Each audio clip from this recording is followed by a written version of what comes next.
لوگوں نے انہیں کہا کہ آپ پر تو فوجیں چڑھائی ہیں. اس چیز نے ان کے ایمان کو اور زیادہ بڑھا دیا. اللہ تعالیٰ کا وعدہ اتنا خوبصورت ہے، اتنا خوبصورت وعدہ، اس کے بعد انسان کو کوئی پریشانی نہیں رہتی. یہ فائدہ آپ کے لیے بھی ہے یقین کرنے کے لیے.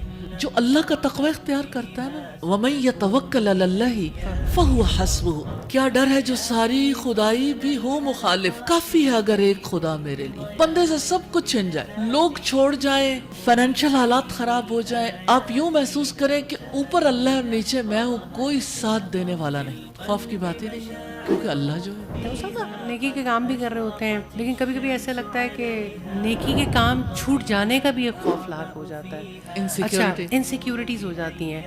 یہ جو انسیکیورٹی ہوتی ہے، اس میں بیسیکلی کیا ہے؟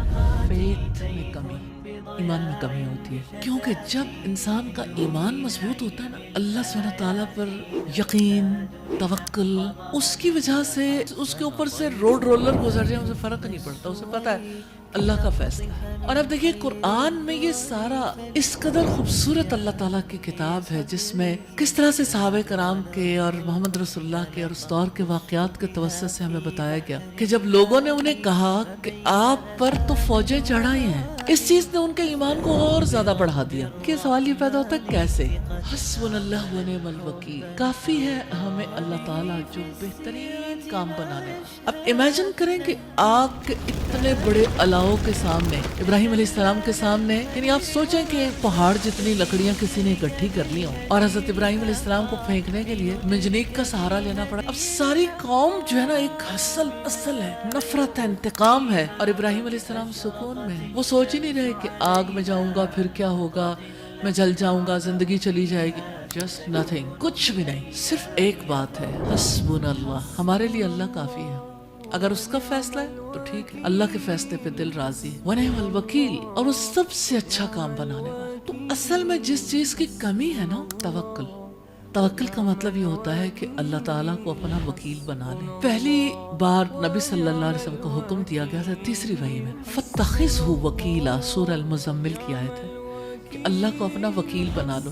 میں آپ سے پوچھنا چاہتی ہوں، آپ لوگوں میں سے کتنے لوگ ہیں جنہوں نے اپنے ہر معاملے کے لیے اللہ کو اپنا وکیل بنا رکھا ہے سچائی کے ساتھ، کہ آپ اللہ کے سپرد اپنا مقدمہ کرتے ہو ہر ٹائم؟ کیونکہ جب کبھی کوئی اللہ کو اپنا وکیل بناتا ہے، اس کی زندگی بہت ڈیفرنٹ ہوتی ہے. وہ ایسی زندگی نہیں ہوتی کہ جس میں انسان پھر کہیں گھبراہٹ میں، پریشانی میں، کبھی اسے کوئی راستہ نظر نہیں آ رہا، اسے کوئی حل نظر نہیں آ رہا، وہ کہیں بھی ہو. اللہ تعالیٰ کا وعدہ اتنا خوبصورت ہے، اتنا خوبصورت وعدہ ہے، اس کے بعد انسان کو کوئی پریشانی نہیں رہتی. سورۃ طلاق میں رب العزت فرماتے ہیں وَمَن يَتَّقِ اللَّهَ، یہ فائدہ آپ کے لیے بھی ہے یقین کرنے کے لیے. وَمَن يَتَّقِ اللَّهَ يَجْعَل لَّهُ مَخْرَجًا، جو اللہ کا تقوی اختیار کرتا ہے نا، یعنی اللہ سے ثواب کی امید رکھتا ہے نیکی کے کام کر کے، اور اس کے عذاب کے خوف سے ڈر کے اس کے روکے سے رکتا ہے. وَمَن يَتَّقِ اللَّهَ يَجْعَل لَّهُ مَخْرَجًا، جو اللہ سے ڈرتا ہے اللہ اس کے لیے مشکلات سے نکلنے کا راستہ بنا دیتا ہے. وَيَرْزُقْهُ مِنْ حَيْثُ لَا يَحْتَسِبُ، بندہ کہتا ہے یہ کام کیسے ہوگا، یہ کیسے ہوگا، یہ کیسے ہوگا، یہ کیسے ہوگا. اللہ سبحانہ تعالیٰ کہتے ہیں اللہ تمہیں ایسی جگہ سے رزق دے گا جہاں سے تم نے کبھی سوچا ہی نہ ہو، جہاں سے تم نے کبھی گمان ہی نہ کیا.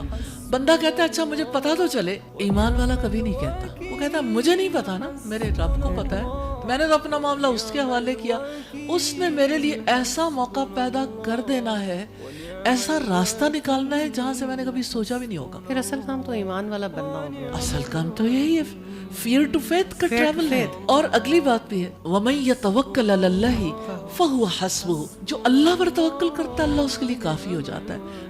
بلیو کریں، آپ اس کو پریکٹس کر کے دیکھیں. کسی معاملے میں، کسی کے ہسبینڈ وائف کے ریلیشن شپ میں کوئی خرابی ہے، بچوں کے کوئی مسائل ہیں، فائنینشیل کرنچ ہے، بیماری ہے، کوئی اور چیز ہے، اپنا معاملہ اپنے ہاتھ میں نہ لیں. آج کا دور ایسا ہے، سب سے بڑا ایشو یہ ہے کہ انسان یہ کہتا ہے میں کر لوں گا، یہ میرے لیے ممکن ہے، میں اس کو ایسے کر لیتا ہوں، ایسے کر لیتا ہوں. تو اللہ سبحانہ تعالیٰ نے تو ایک ہی جواب دیا وَمَا تَشَاءُونَ إِلَّا أَن يَشَاءَ اللَّهُ، تمہارے چاہنے سے کچھ نہیں ہوتا مگر جو اللہ چاہے. ہاں ہمارا کام ہے کہ ہم پہلے تدبیر اختیار کریں پھر توکل کریں. تو انسان کو خوف کس چیز کا ہوتا ہے؟ بیماری کا، خوف کس چیز کا ہوتا ہے کہ انسان سوسائٹی میں مسنگ آؤٹ کا خوف ہوتا ہے. کبھی کسی کو جو ہے وہ بیماری ہو جائے تو موت کا خوف لاحق ہو جاتا ہے, کسی کو جو ہے وہ اپنے بچوں کے رشتے نہ ہونے کا خوف لاحق ہے, کسی کو کسی کی جاب یا بزنس کا خوف لاحق ہے, کہیں حالات جو ہیں وہ اس طرح کے ہو رہے ہیں تو بزنس جو ہے وہ ڈاؤن فال کا شکار ہے, تو شاید فائنینشیل میٹرز جیسے ٹھیک نہیں رہیں گے. اور آپ دیکھیں کہ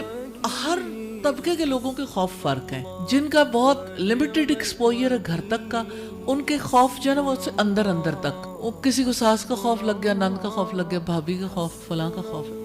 انسان نے خوف زدہ ہونا ہی ہے, ایسا نہیں ہو سکتا کہ وہ خوف زدہ نہ ہو. بس ایک کام انسان نے کرنا ہے, اگر وہ طاقتور بننا چاہتا ہے, پاورفل ہونا چاہتا ہے, اگر وہ اطمینان والی زندگی چاہتا ہے, تو پھر اس کو ایک خوف پالنا ہوگا, اللہ کا خوف. توحید پہ آ جائے. جو اللہ کا خوف رکھتا ہے نا, اس سے پھر کسی کا خوف نہیں رہتا. کیا ڈر ہے جو ساری خدائی بھی ہو مخالف, کافی ہے اگر ایک خدا میرے لیے. بندے سے سب کچھ چھن جائے, لوگ چھوڑ جائیں, آپ کا فائنینشیل حالات خراب ہو جائیں, آپ یوں محسوس کریں کہ اوپر اللہ اور نیچے میں ہوں, کوئی ساتھ دینے والا نہیں, خوف کی بات ہی نہیں ہے, کیونکہ اللہ جو ہے.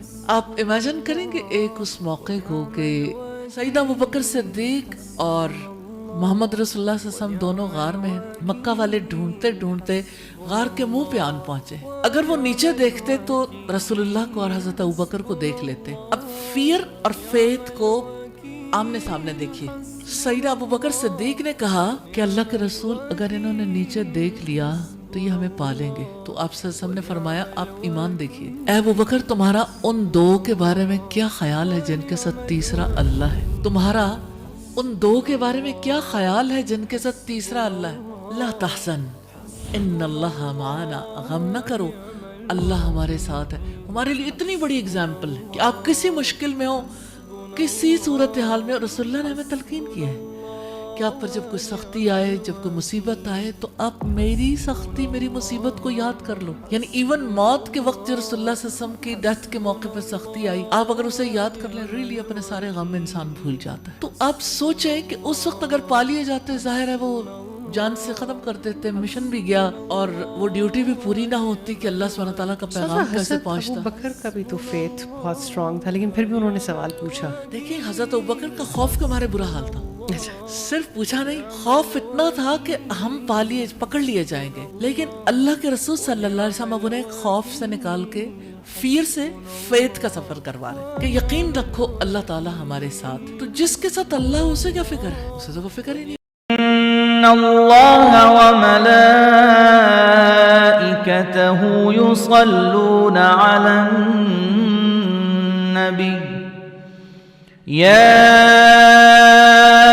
ایہا الذین آمنوا صلوا علیہ وسلموا تسلیما ان الذين يؤذون الله ورسوله لعنهم الله في الدنيا والآخرة وأعد لهم عذابا مهينا والذين يؤذون المؤمنين والمؤمنات بغير ما اكتسبوا فقد احتملوا بهتانا وإثما مبينا.